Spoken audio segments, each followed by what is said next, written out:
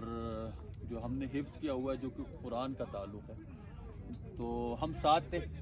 तकरीबन 15-16 साल पहले। हाँ जी हाँ, और 15-16 साल बाद अभी मिले हैं, तो खुशी का मौका है और मुझे बहुत खुशी है और मुझे फ़ख्र है बहुत कि इन लोगों के साथ आज मैं मिला और कलाम आए। बहुत मज़ा आ रहा है। व्यू देखो देखो, अल्लाह ताला ने हमें एक जन्नत नज़ीर वतन से नवाजा है, तो हमें जितना शुक्र अदा कर, मतलब हमारे पास अल्फाज नहीं है, शुक्र जितना हम अदा करें उतना कम है। तो देखो ये देखो, ये पहाड़ी देखो, बर्फबारी हो रही है, यकीन मानो बिल्कुल। लोग कहते हैं ना स्विट्जरलैंड, यकीन मानो स्विट्जरलैंड आपने देखा हो, लेकिन अगर आप सवात आ गए ना तो फिर आप स्विट्जरलैंड भूल जाएंगे, क्योंकि देखो एक तरफ ही पहाड़ी भी और उसके ऊपर बर्फबारी, और दूसरी तरफ अगर आप देखें तो एक तरफ भी पहाड़ी, दूसरी तरफ भी पहाड़ी, और बीच में जो दरिया है और वो भी साफ पानी, बिल्कुल ज़बरदस्त। तो एक बहुत ही ज़बरदस्त अल्लाह ताला ने हमें जन्नत नज़ीर वतन से नवाजा है, तो अल्लाह ताला का शुक्र है और हमें शुक्र अदा करना चाहिए। हम अक्सर चाहते हैं ना दुनिया के अंदर सऊदीया में या किसी और मुल्क में, यूरोप में जाते हैं, तो जब हम यहाँ होते हैं तो इतना फिर क्योंकि एक चीज़ मौजूद होती है तो इंसान का फितरत होता है कि उनको ज़्यादातर चीज़ से ज़्यादा गरज होता नहीं है। लेकिन जब आप बाहर जाते हैं तो फिर आपको याद आ जाता है अपने वतन, अपने लोग और अपने जितने भी दोस्त अहबाब होते हैं।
you